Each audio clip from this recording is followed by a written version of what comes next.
So let's discuss the miscellaneous exercise. Few questions from the miscellaneous exercise of this chapter. First question देखिए कितना easy है, वो कह रहा है कि 2 cos 5/13 cos 9/13 plus cos 3/13 plus cos 5/13 prove करो इज इक्वल टू 0 है। प्रूव करो इज इक्वल टू 0 है। इसको भी करने के कई तरीके हो सकते हैं। Since last year we are learning that the only we can not say that this is the only method, ऐसा नहीं है। लेकिन हाँ कुछ मेथड्स होते हैं जिनको हम आराम से कर सकते हैं, जिसमें से एक मेथड ये है कि ये cos A plus cos B है, तो let's try to apply the formula of cos A plus cos B here, right. तो इसको ऐसे पढ़ने देते हैं, जो शुरू के टर्म्स हैं उसको ऐसे रहने देते हैं और जरा cos के केस में देखें। cos A plus cos B का फॉर्मूला होता है 2 cos A plus B by 2 cos A minus B by 2। अब याद हो गए होंगे, मैं ऐसी उम्मीद करता हूँ, हो जाने चाहिए थे। तो आपने कहा 2 cos A plus B by 2, तो A plus B by 2 का मतलब हो गया 3 pi plus 5 pi 8 pi, so 8 pi by 13 upon 2, क्योंकि होता है A plus B by 2, फिर cos A minus B by 2 होता है, so A minus B by 2 यानी कि cos 3 pi minus 5 pi minus 2 pi minus 2 pi by 2 upon 2, क्योंकि formula होता है 2 cos A plus B by 2 cos A minus B by 2 cos A minus B by 2, मैंने यहाँ पे 2 गलत लिख दिया, ये 13 है, ठीक है, A by 2, but we know that cos minus theta is cos theta only, cos minus theta is cos theta only, तो इस नेगेटिव साइन को मैं थोड़ी देर बाद में इग्नोर कर दूंगा, ठीक है। चलिए थोड़ा सा और आगे चलते हैं, इसकी सिंप्लीफिकेशन करते हैं। इससे सिंपल और क्या मिलेगा बेटा 11th क्लास में आपको? देखिए 2 4 और 8, 2 और 8 2 कैंसिल करता हूं, तो आपके पास 2 cos 5/13 cos 9/13 प्लस 2 cos, ये सिंप्लीफाई करने के बाद में आता है 4/13 cos 5/13 माइनस 5/13 है, लेकिन cos minus theta is cos theta, इसलिए हम इसे 5/13 लिख देते हैं, ठीक है। चेक कीजिए, आपके पास में 2 cos 5/13 कॉमन है। अगर 2 cos 5/13 कॉमन है तो आपके पास cos 9/13 और प्लस cos 4/13 आपको सॉल्व करना है। ये बचेगा। फोकस से cos A plus cos B का फॉर्मूला लगा दें। cos A plus cos B is 2 cos A plus B by 2 cos A minus B by 2, सीधा लगाते हैं। चलो ये हो गया 2 cos 5/13 और फॉर्मूला होता है 2 cos A plus B by 2, तो ये हो जाएगा 13 pi by 13 by 2। चेक कीजिए 13 pi upon 13 by 2 cos A plus B by 2, और cos वैसे तो मेरे को आंसर यहीं पे दिख गया है, क्योंकि यहाँ पे हो जाएगा ये pi by 2, cos pi by 2 is 0, cos 90 degree 0 होता है, तो इसका आंसर क्या हो जाएगा 0, वही प्रूव करना था दैट इज इक्वल टू 0। फिर लेकिन अगर मैं कंटिन्यू करना चाहूँ तो 2 cos A plus B by 2 cos A minus B by 2, ये हो जाएगा 5 pi by 13 upon 2। चेक कीजिए, इसमें से इस सबको जब मल्टीप्लाई करेंगे तो इसमें यहाँ पे cos pi by 2 आ रहा है, और cos pi by 2 का मतलब हमें मालूम है it is 0, so the answer is 0। देखिए ना इस क्वेश्चन में देखिए ना आराम से आपको एक फॉर्मूला ही तो लगाना था, और करना क्या है, same exercise 7th question. Let's talk about the 7th question, the miscellaneous exercise. Okay, the very first thing which should be clear to us is कि हमें पेयर किसका बनाना है। sin A plus sin B भी ठीक है, sin A minus sin B भी ठीक है, ये sin A minus sin B भी ठीक है। हमें मालूम होना चाहिए, हमें इसका पेयर बनाने से बहुत अच्छा रहेगा, क्योंकि 3x plus x upon 2 2x हो जाएगा, और ये sin 2x अपने पास पहले से ऑलरेडी है, राइट। तो हमें क्या करना चाहिए था, sin 3x और माइनस sin x का पेयर बनाना चाहिए था, यानी कि sin A minus sin B का फॉर्मूला लगाना चाहिए था। sin A minus sin B का फॉर्मूला होता है 2 cos A plus B by 2 sine A minus B by 2,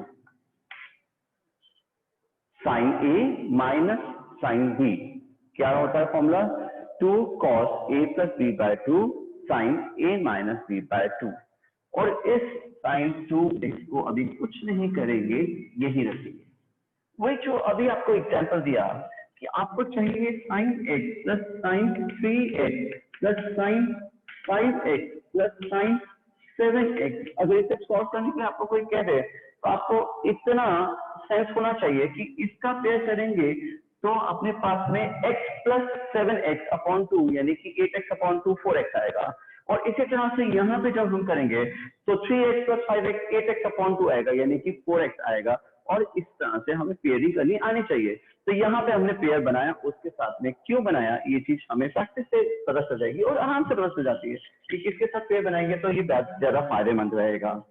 ठीक है, चलिए तो आपने पेयर बनाया 3x और x वाला, साइन x साइन 3x और साइन x वाला। देखिए हो जाएगा 2 cos 4x अपॉन 2 यानी कि 2x और ये साइन 2x अपॉन 2 यानी कि x और ये आपके पास साइन 2x था, है ना, राइट। अब हमारा अगर देखें तो पर्पस सॉल्व नहीं हुआ, जो उसने पर्पस दिया था वो सॉल्व नहीं हुआ। तो ऐसा करते हैं हम 2x साइन 2x में का फॉर्मूला लगाते हैं। याद है साइन 2x का formula, sine 2 theta is 2 sine theta cos theta. याद होंगे ऐसा मैं उम्मीद करता हूँ, होने चाहिए। चैप्टर एंड पे आ रहा है और अपने को फॉर्मूले याद ना हो तो हमारी हालत खराब है। तो 2 साइन x कॉस x इसका फॉर्मूला हो गया आपके पास में। अब देखिए दोनों में दो टर्म्स हैं, दोनों में कॉमन क्या है, हमारे पास 2 साइन x कॉमन है। फर्स्ट अगर टर्म की बात करें तो हमारे पास cos 2x है। सेकेंड टर्म की बात करें हम तो हमारे पास cos x है। चेक कीजिए, देखिए आपने क्या किया, ये फर्स्ट टर्म है और ये सेकेंड टर्म है, दोनों में कॉमन देखा, दोनों में कॉमन 2 साइन x है, वो कॉमन ले लिया। तो फर्स्ट टर्म में cos 2x बचा और दूसरी टर्म में cos x बचा। अब आपको मालूम होना चाहिए cos a plus cos b का formula, 2 cos a plus b by 2 cos a minus b by 2, है ना। तो आपने यहाँ पे 2 sine x into 2 cos 2x plus x upon 2 cos 2x minus x upon 2 लगा के ये सिंपल फॉर्मूला लगाया आपने साइन, आपने 2 फॉर्मूला लगाया cos a plus cos b का, जो कि simple 2 cos a plus b by 2 cos a minus b by 2 होता है। 2x upon 2x plus x upon 2, ये तो सिंपल कर दूं मैं इसको 3x बाय 2, तो ये हो गया आपके पास में 3x upon 2 cos 2x minus x upon 2 यानी x अपॉन 2, तो इसे हम कर देते हैं, ये हो गया हमारे पास x अपॉन 2। 2 इंटू 2 इसे मैं 4 लिख देता हूं, तो इस 2 को हटा के यहाँ पे मैं 4 कर देता हूं। चेक कीजिए आपके पास यही क्वेश्चन होगा। Isn't it easy? Formula based है ना, फॉर्मूला ही तो याद करने हैं। चलिए जो टॉपिक मुझे समझाना है वो ये है कि आपके पास में अगर थीटा दिया हुआ हो और थीटा बाय 2 पूछा हो, अगर एंगल को हाफ कर दे तो क्या करते हैं। देखिए ना, अगर हमें साइन 30 डिग्री की वैल्यू या सॉरी साइन 60 डिग्री की वैल्यू मालूम हो तो साइन 60 डिग्री की वैल्यू की हेल्प से हम साइन 30 डिग्री की वैल्यू कैसे निकाल सकते हैं। हम साइन 60 का हाफ तो कर नहीं सकते कि साइन 60 डिग्री है उसका हाफ कर दें, नहीं, वो कह भी नहीं रहा, वो रेशो का हाफ करने के लिए बोल भी नहीं रहा, वो कह रहा है एंगल का हाफ कैसे कर सकते हैं उसकी बात करते हैं। यानी आपको अगर थीटा मालूम हो, थीटा की वैल्यू दी हुई हो, साइन एक्स की वैल्यू दी हुई हो, साइन एक्स बाय 2 पूछा जाए, you are getting my point. अगर आपको साइन ए आपको कोई दे दे कि ये वैल्यू है साइन ए की, तो साइन ए बाय 2 की वैल्यू बताइए, तो ये साइन ए अपॉन 2 तो नहीं है कम से कम। अगर ये साइन ए अपॉन 2 होता तो शायद आप भी अभी 11th में नहीं होते, आप 10th क्लास के एक स्टूडेंट होते। लेकिन वो ये नहीं कह रहा, वो कह रहा है कि अगर आपको साइन ए की वैल्यू मालूम है तो साइन ए बाय 2 की वैल्यू कैसे निकालेंगे, इसकी बात करते हैं। ठीक है, चलो तो बेसिक में चलते हैं इसके दोबारा से, इसके फॉर्मूले के, फॉर्मूला कौन से, जो साइन 2 थीटा का था, जो कॉस 2 थीटा का था, उसके फॉर्मूले में। ठीक है, याद होगा आपको बेटा, साइन 2 थीटा का फॉर्मूला होता है 2 sine theta cos theta, right. मान लीजिए आपको साइन 2 थीटा की जगह साइन थीटा ही हो और उसको रिप्लेस करना हो, तो डेफिनेटली साइन थीटा को आप 2 sine theta by 2 cos theta by 2 लिख सकते हैं। चेक कीजिए क्या कर रहा हूं मैं। अगर 2 थीटा ना होकर के केवल थीटा ही हो तो क्या करेंगे, 2 साइन थीटा तो था ही नहीं, पहले हमारे पास 2 थीटा था तो हमारे पास यहाँ पे थीटा आता है। अगर ये ही 2 थीटा की जगह थीटा हो जाए तो ये क्या होगा, ये वाला थीटा कौन सा होगा, ये एंगल क्या होगा, ये एंगल उसका हाफ होगा, यानी कि थीटा बाय 2 होगा। एक वैल्यू पुट करके बताओ मैं क्या कहना चाहता हूँ। चलो, let theta equals to 45 degree, let theta equals to 45। तो साइन, अगर आपके पास में इनफैक्ट थीटा 90 लेते हैं ना, 90 डिग्री लिया आपने, ठीक है। सो अगर आपने साइन 90 यहाँ पे लिया है तो यहाँ पे क्या लेंगे, यहाँ पे आप 90 नहीं ले सकते क्योंकि ये 2 थीटा के इक्वल है, दिस इज साइन 2 थीटा। तो यहाँ पे क्या होगा, ये हो जाएगा sine theta by 2 cos theta by 2, यानी कि 2 sine 45 degree into cos 45 degree को जब आप मल्टीप्लाई करेंगे तो आपके पास साइन 90 की वैल्यू आ जाएगी। देखिए यहाँ 2 साइन 45 होता है 1/√2, कॉस 45 होता है 1/√2, और इसको जब मल्टीप्लाई करेंगे तो आपके पास 2/2 यानी कि आंसर 1 आएगा। बिल्कुल साइन 90 की वैल्यू 1 ही होती है ना। क्या किया अपन ने, समझ में आया आपको। एक और एग्जांपल देता हूं आपको, सिंपल, आपके पास में मान लीजिए थीटा जो एंगल है वो आपके पास में है 60 डिग्री, जो वैल्यूज हमें मालूम है वही लगाते हैं अपन। Sine 60 degree is equal to 2 sine 30 degree into cos 30 degree. से जरा वेरीफाई करके देखते हैं। तो साइन 60 डिग्री की वैल्यू 2 साइन 30 का होता है 1/2 वैल्यू, साइन कॉस 30 की वैल्यू होती है √3/2। देखिए √3/2 आ रही है ना। तो हम सिंपल वर्ड्स में ये कह रहे हैं कि अगर आपको साइन 2 थीटा की जगह, या यूं कह लीजिए बहुत बार आपको डिफरेंशिएशन और इंटीग्रेशन में नेक्स्ट ईयर बहुत बार अगर साइन थीटा को रिप्लेस करना हो तो 2 sine theta by 2 cos theta by 2 से रिप्लेस कर सकते हैं। देखिए रिप्लेसमेंट हो जाएगी, सही है, इट्स ट्रू, ओके। क्योंकि हमें मालूम है ये अगर 2 थीटा होता तो ये थीटा और ये भी साइन थीटा और वो भी कॉस थीटा होता, पहली बात।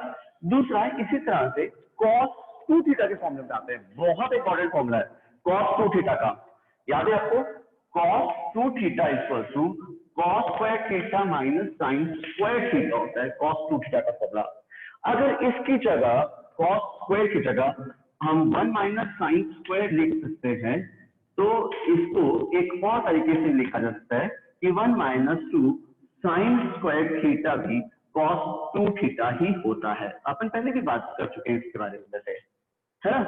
इसका मतलब 2 साइन स्क्वायर थीटा की वैल्यू 2 साइन स्क्वायर थीटा की value yes 1 minus 2 cos theta होती है। चेक कीजिए, मैंने सिंपल ट्रांसलेशन करी इसके बाद। अगर हम 2 साइन स्क्वायर थीटा की वैल्यू लें तो 1 माइनस कॉस 2 थीटा होता है।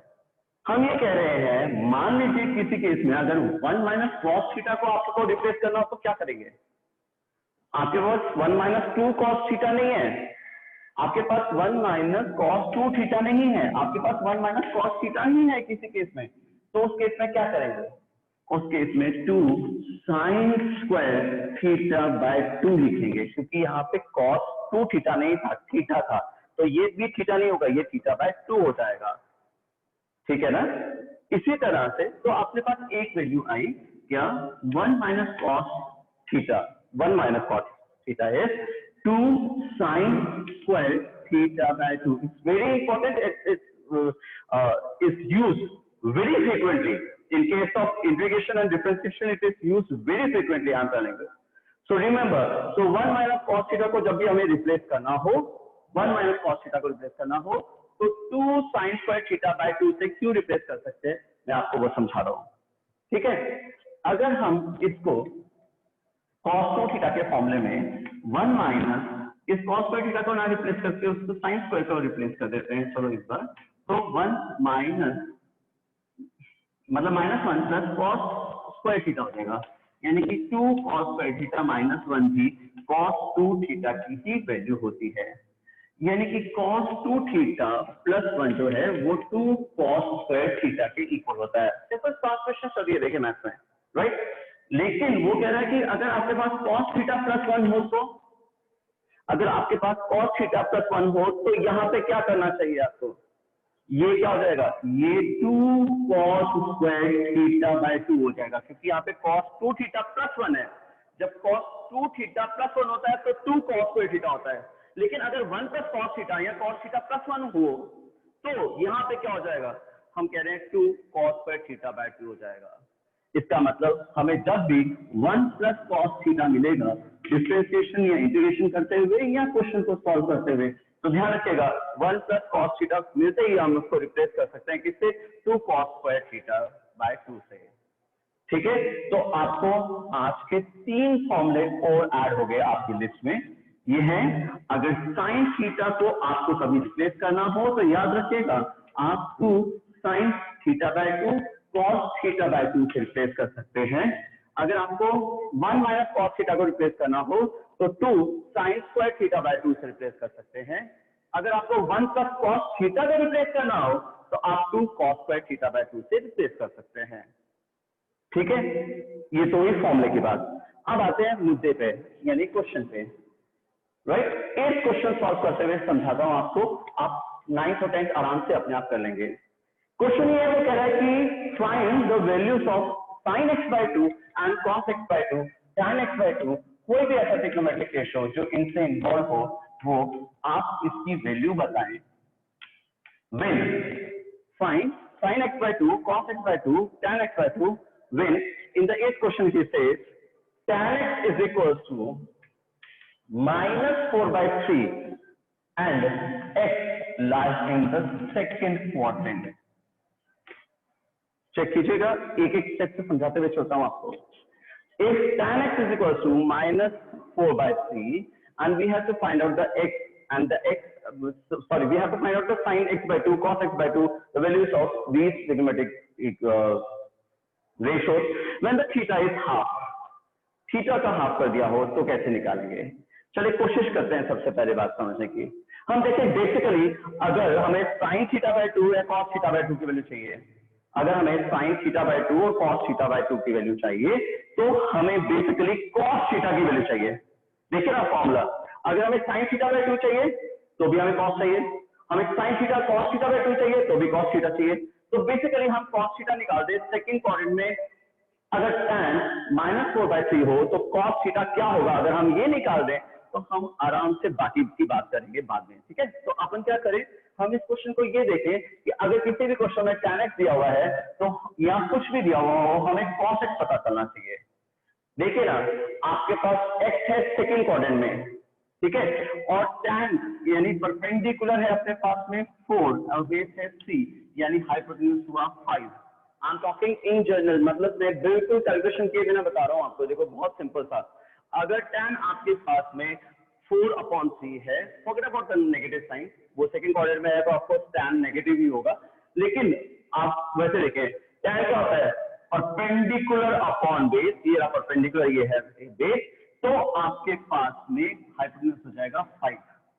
cos की बात कर रहा है, cos क्या होता है, cos होता है बेस अपॉन हाइपोटेन्यूज, यानी कि आ गया 4/5। लेकिन 4/5 तो होगा ही, साथ में माइनस भी होगा क्योंकि वो सेकंड क्वाड्रेंट में है। Theta lies x lies in the second quadrant, second quadrant में cos नेगेटिव होता है तो इसकी वैल्यू -4/5 लिख लीजिए। पहली बार बता रहा हूं, देखिए आराम से समझिएगा, मैं कह रहा हूं आपको कि आपको sin x by 2 निकालना हो या cos x by 2, क्या फर्क पड़ता है, कौन सी बड़ी बात है, आराम से निकाल सकते हैं सर जब हमें cos थीटा की वैल्यू दी हुई हो। यश एक मिनट बेटो, लेट मी फिनिश बेटो। सर हाँ सर -3/5 किसकी बात कर रहा है बेटा, cos x सर, और किसी का 3 आएगा, cos x base upon hypotenuse तो -3/5। ठीक है बेटा, बिल्कुल मेरा ध्यान उधर बोलने में था, इधर नहीं, सॉरी। cos का बेस अपॉन हाइपोटेन्यूज तो बेस हो जाएगा 3 और हाइपोटेन्यूज हो जाएगा 5, और नेगेटिव साइन इसलिए क्योंकि theta lies in the second quadrant, second quadrant की बात हो रही है। बहुत छोटी सी बात है ना। पहली बात, हमें cos चाहिए, cos ले लिया अपन ने, अब हमें चाहिए किसकी वैल्यू, हमें चाहिए थीटा बाय 2 की वैल्यू। जरा चेक करते हैं, ठीक है, हमें क्या रेंज दी हुई थी और हमें किसको चेंज करना है। हमारे पास x दिया हुआ था, if the theta lies in the second quadrant then theta is greater than और equals to 90 degree but less than और इक्वल्स टू 180 डिग्री। अगर मैं पाई के टर्म्स में बोलूं तो पाई के टर्म्स में बोल सकता हूं, मुझे कोई प्रॉब्लम नहीं है, लेकिन डिग्री में ज्यादातर बच्चे जल्दी समझते हैं इससे बोल रहा हूं, ठीक है। x should be greater then 90 और लेस देन 180 क्योंकि क्राइटेरिया अपना सेकंड क्वाड्रेंट का है ना। हमें चाहिए थीटा बाय 2, तो अगर हम x बाय 2 कर रहे हैं तो ये हो जाना चाहिए 90 और ये हो जाना चाहिए 45। देखिए चेक कीजिए, dividing the whole inequality with 2, dividing the whole inequality with 2, तो ये हो जाना चाहिए 90 का 45 भी हो जाना चाहिए x बाय 2 और वो हो जाना चाहिए 90, यानी कि 45 डिग्री से लेकर के 90 डिग्री तक। इसका मतलब रफली वो फर्स्ट क्वाड्रेंट में ही है, सारे एंगल फर्स्ट क्वाड्रेंट में है। And in the first quadrant all are positive, यानी हमारे सारे आंसर चाहे वो sin x बाय 2 हो, चाहे cos x बाय 2 हो, चाहे sin x बाय 2 हो, सब पॉजिटिव होने चाहिए, सब पॉजिटिव होंगे। दो चीजें, चलो कैसे, अगर हमें cos x की वैल्यू चाहिए, पता है -3/5 है, तो हमें निकालना है इसकी हेल्प से sin x बाय 2 या cos x बाय 2। चलिए 1 minus 3/5 is equal to 2 sin square x by 2। क्या किया मैंने, क्लियर है, मैंने इस फॉर्मूले में केवल वैल्यू पुट कर दी cos की। ये हो जाएगा बच्चे अपने पास में 5 + 3 यानी कि 8/5 is equal to 2 sin square x by 2। अगर मैं इससे आपको ज्यादा स्टेप लग रहे हैं कि बहुत सारे स्टेप ले रहे हैं सर, तो आप सीधा भी कर सकते हैं। तो sin square x by 2 is 4/5, 4/5 का स्क्वायर लेंगे तो 2/√5 होगा। और अभी बात हुई all are positive, x by 2 हमेशा पॉजिटिव होगा, क्यों, क्योंकि वो 45 से लेकर के 90 तक है और 45 से लेकर 90 तक कोई भी ट्रिग्नोमेट्रिक रेशियो नेगेटिव नहीं होता। तो sin x बाय 2 की वैल्यू आ गई आपके पास में। आप इसको रूट के फॉर्म में भी ले सकते हैं, जैसे यहाँ पे अगर आप ये लिखें √1 - cos थीटा अपॉन 2 से वैल्यू आ जाएगी आपके पास sin थीटा बाय 2 की, तो भी सही है ना, रूट आना चाहिए पूरा। तो एक मिनट, इसको नहीं करके मैं एक बारी के लिए कंफ्यूजन नहीं करता आपके लिए, ये रखिए और आपको sin x बाय 2 की वैल्यू आ गई। जैसे आपके पास sin x बाय 2 आया है, ऐसा ही आपके पास cos x बाय 2 भी तो आ जाएगा। भाई cos के लिए क्या चाहिए, cos के लिए चाहिए अपने को 1 + cos theta is equal to 2 cos square theta by 2, the formula 6। तो 1 - 3/5 is equal to 2 cos square x by 2। ये हो जाएगा आपके पास में 2/5 is equal to 2 cos square x by 2, यानी कि cos x by 2 is 1/√5। Positive या नेगेटिव स्क्वायर रूट ले रहे हो, ध्यान रखिएगा, पॉजिटिव या नेगेटिव, अभी बात हुई और पॉजिटिव, तो cos क्या है 1/√5। sin x बाय 2 की वैल्यू आ गई, cos x बाय 2 की वैल्यू आ गई और tan x बाय 2 की वैल्यू निकालनी है, तो क्या करना है, sin x बाय 2 को cos x बाय 2 से डिवाइड कर दीजिए, आपके पास tan की वैल्यू आ जाएगी। यही था, अगर आपके पास tan की वैल्यू निकालनी है तो आपको मालूम है tan x बाय 2 की वैल्यू कैसे आएगी, tan x by 2 is equal to sin x by 2 upon cos x by 2। sin x by 2 की वैल्यू मेरे को याद है शायद 2/√5 आई थी, cos की वैल्यू 1/√5 आ रही है, आपके पास 2 वैल्यू जो है वो tan की होनी चाहिए, tan x बाय 2 की वैल्यू 2 होनी चाहिए। इन जनरल देखिए चेक कीजिए आपको क्या चीज समझ में नहीं आई। सबसे पहले तो इन दोनों फॉर्मूला का डेरिवेशन समझ में आना चाहिए था, ठीक है। तो 1 - cos थीटा या 1 + cos थीटा को आप किस तरह से 2 sin स्क्वायर थीटा बाय 2 और 2 cos स्क्वायर थीटा बाय 2 में रिप्लेस कर सकते हैं, पहले तो ये बात समझ में आनी चाहिए थी। दूसरी बात, आपको कोई भी ट्रिग्नोमेट्रिक रेशियो किसी भी क्वाड्रेंट में दिया हुआ हो तो उसका क्या करना है, हाफ कैसे करना है, वो समझ में आना चाहिए था। जैसे मान लीजिए किसी ने कहा कि इधर थीटा और x lies and third quadrant, मान लीजिए थर्ड क्वाड्रेंट में, तो थर्ड क्वाड्रेंट में कहें तो it should be greater than और equals to pi but less than और इक्वल टू 3π/2। चलिए पाई की टर्म्स में ना लेकर के मैं 180 डिग्री और 270 डिग्री के टर्म्स में ले लेता हूँ मान के। अब x बाय 2 लेना है, तो x बाय 2 लेते ही क्या करेंगे, आप अगर डिवाइड करेंगे पूरी इनइक्वालिटी को 2 से, तो ये हो जाएगा 90 और ये हो जाएगा अपने पास 135 डिग्री। चेक कीजिए 90 से 135 डिग्री, यानी कि कहा हुआ सेकेंड क्वाड्रेंट पहुंच गया। तो x तो अगर थर्ड क्वाड्रेंट में है तो x/2 तो सेकेंड क्वाड्रेंट पहुंच गया। तो आपको x/2 के प्लस और माइनस के साइन यहाँ पे सेकेंड क्वाड्रेंट के देखने पड़ेंगे कि x/2 वहां पे पॉजिटिव होगा या नेगेटिव होगा एंड सो ऑन। ठीक है।